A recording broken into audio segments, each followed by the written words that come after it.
ಮಾತುಗಳನ್ನು ಕೇಳುವಾಗ ಹೃದಯ ಜ್ವಾಲಾಮುಖಿಯಂತೆ ಸಿಡಿದ್ರು. ಹತ್ತಿರ ಹೋಗಬೇಡ, ಅವ ರಾಕ್ಷಸ. ಮನುಷ್ಯತ್ವದ ಯಾವ ಸೆಲೆಯೂ ಅವನಿಗಿಲ್ಲ.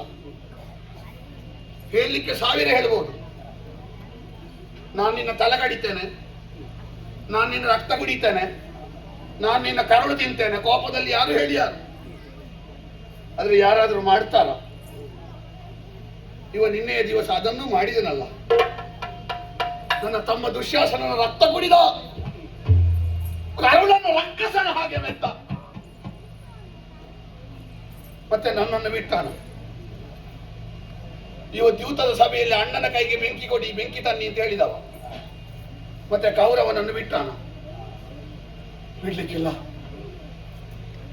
ಹಾಗಾಗಿ ಅವನಿಂದ ದೂರ ದೂರ ದೂರ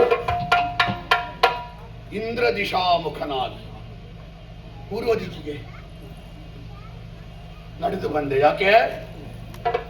ಒಂದು ಕಾರಣ, ಪಶ್ಚಿಮ ದಿಕ್ಕಿನಲ್ಲಿ ಪಾಂಡವರ ಬಿಡಾರ.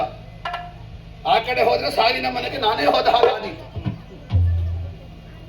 ಇನ್ನೊಂದು, ಪೂರ್ವ ದಿಕ್ಕಿನಲ್ಲಿ ನಮಗೊಂದು ಭರವಸೆಯ ಬೆಳಕುಂಟು.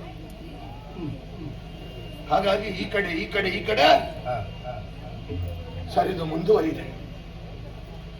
ಒಬ್ಬನೇ ಇದ್ದೇನೆ, ಏಕಾಂಗಿಯಾಗಿ ಭೀಮನಾಘಾತದಿಂದ ಬೀಸುವ ದೊಣ್ಣೆ ತಪ್ಪಿದರೆ 1000 ವರ್ಷ ಆಯುಷ್ಯ ಎನ್ನುವುದಾಗಿ ಹೇಳಿದ ಜೀವನಾನುಭವಿಗಳ ಮಾತನ್ನೇ ಧ್ಯೇಯವಾಕ್ಯ ಅಂತ ಭಾವಿಸಿ